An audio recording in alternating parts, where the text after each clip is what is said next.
To pi greatest integer sine 2x bracket में 1 plus cos 3x dx।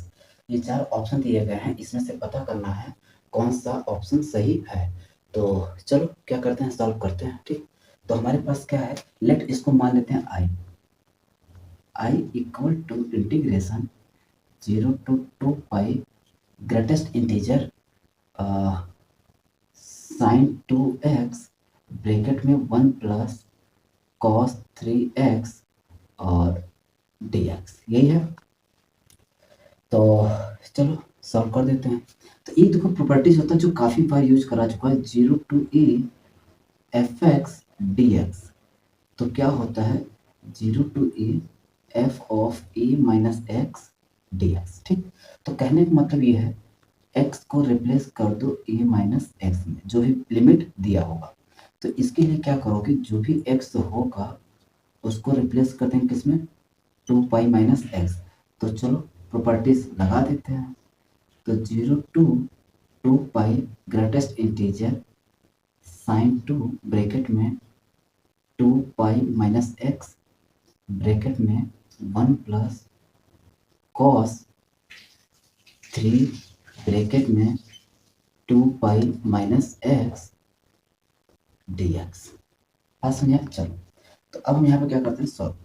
तो i equal to greatest integer 2 pi bracket में 2 से इसको multiply कर देंगे तो कितना हो जाएगा, sine 2 into 2 pi minus 2x bracket में 1 plus cos 3 into 2 pi minus 3x और dx।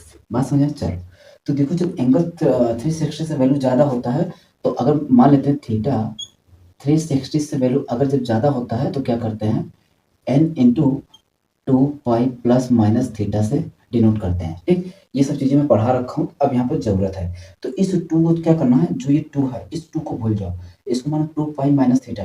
2 पाई माइनस थीटा किस में आता है, फोर्थ क्वाड्रेंट में। और फोर्थ क्वाड्रेंट में कौन पॉजिटिव होता है, केवल कॉस और सेक। साइन क्या होगा, नेगेटिव। तो अब क्या हो जाएगा, i equal to integration 0 to 2 pi minus sine 2x bracket में 1, और ये क्या होगा फोर्थ क्वाड्रेंट में, और कॉस क्या होता है पॉजिटिव, तो 1 प्लस कॉस 3x dx। ठीक, इतना आ गया। चलो इसको मान लेते हैं क्या, इक्वेशन नंबर फर्स्ट, इसको क्या मान लेते हैं, इक्वेशन नंबर सेकंड। ठीक, चलो तो i प्लस आई कितना हो जाएगा, 2i। इंटीग्रेशन देखो लिमिट क्या है, सेम है, तो मैंने उसको क्या कर लिया, कॉमन ले लिया। तो अब क्या होगा, greatest integer sine 2x 1 plus cos 3x plus minus minus sine 2x bracket में 1 प्लस कॉस 3x, अब पूरे का क्या कर देना है, dx। क्या कर लेना है, dx। इतनी बात समझ में आया। तो अब देखो एक चीज हमने पढ़ा है, जब ग्रेटेस्ट इंटीजर फंक्शन पढ़ा रहे थे वहां पर एक चीज बताया हूँ क्या, greatest integer function x plus minus x, इसकी वैल्यू हमेशा कितने के बराबर होता है, -1। ये देखो प्रूव भी करा दिया हूँ कि कैसे ये होता है। अगर नहीं पता तो मैं थोड़ा सा बता देता हूँ। देखो अगर मान लेते हैं कोई एक फंक्शन है, तो अगर कोई ग्रेटेस्ट इंटीजर फंक्शन मान लेता हूँ पॉजिटिव है, 0.0 मान लेते हैं 0.56 है, कितना है, तो इसकी इंटीजर वैल्यू कितना होगा, 0। मतलब ये होगा अगर मान लेते हैं कि यहाँ से मैं वैल्यू जैसे 0 और यहाँ क्या है 1 है, तो अगर मान लेते हैं बीच वाला कोई भी टर्म लूंगा तो हमेशा जो उसकी इंटीजर वैल्यू होगा जस्ट पीछे वाला लिया जाता है, हमेशा क्या किया जाता है, पीछे वाली। तो अगर यहाँ पर कोई वैल्यू पॉजिटिव वाली वैल्यू लेंगे, ठीक, और इसके जस्ट वही जो नंबर मेरा नेगेटिव होगा, जैसे मान लेते हैं ये हमारा इतना है, लेकिन अगर मैं यही कर दूं कि 0.05 सॉरी नेगेटिव 0.56, तो अब देखो अगर इसका लोगे ना तो आएगा क्या, -1। क्यों, बता देते हैं। अब मान लेते हैं नेगेटिव टर्म्स क्या होगा, यहाँ होगा। ठीक, अब इसके बीच ही तुम्हारा क्या होगा, ये वाली वैल्यू कहाँ होगा, इसके बीच में होगा। तो अगर ये वैल्यू बीच में होगा तो उसका जो इंटीजर वैल्यू कौन सा होगा, हमेशा जस्ट पीछे वाला। हमेशा कौन सा लिया जाता है, नीचे पीछे वाला।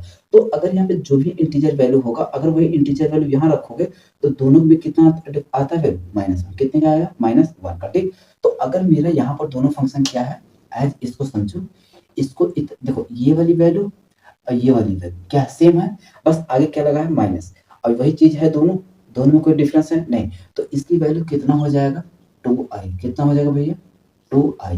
ये सब पीछे पढ़ा रखा हूँ, कोई नया चीज़ नहीं है, ठीक। अब नहीं पढ़े हो तो भैया हम नहीं कह सकते, लेकिन हमने पूरा पढ़ा रखा है, ठीक, एक एक चीज़ें पूरा बता रखा हूँ, ठीक।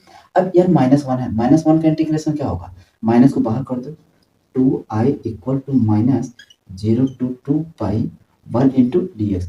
1 का इंटीग्रेशन बच्चा बच्चा जानता है क्या होता है x, तो x 0 टू 2 पाई, लिमिट पास कर दो भैया, आंसर आ जाएगा माइनस 2 पाई माइनस 0, तो माइनस को अंदर पहुंचाओ तो 2i इक्वल टू कितना हो जाएगा -2 पाई, तो 2 से 2 गया, i की वैल्यू कितना आ गया भैया -पाई, ठीक। तो ऑप्शन में देखा जाए ये तो है नहीं, ये तो है नहीं, ये तो है नहीं, कौन सा है डी, ठीक। तो हो सकता है ये चीज़ें काफ़ी कम लड़कों को पता हो, लेकिन हर एक चीज़ पूरा बता रखा हूँ। जब फंक्शन और ग्राफ ट्रिग्नोमेट्री इनवर्स ट्रिग्नोमेट्री पढ़ा रहा तो वहाँ पर हर एक चीज़ों को बहुत अच्छी तरीके से बताया हूँ कि ये आता है, कैसे आता है, क्यों आता है, पूरा एक-एक ग्राफ पूरा प्लॉट करके बताया हूँ कैसे ये सब चीज़ें होता है। चलो बाकी अब अगला क्वेश्चन देखते हैं।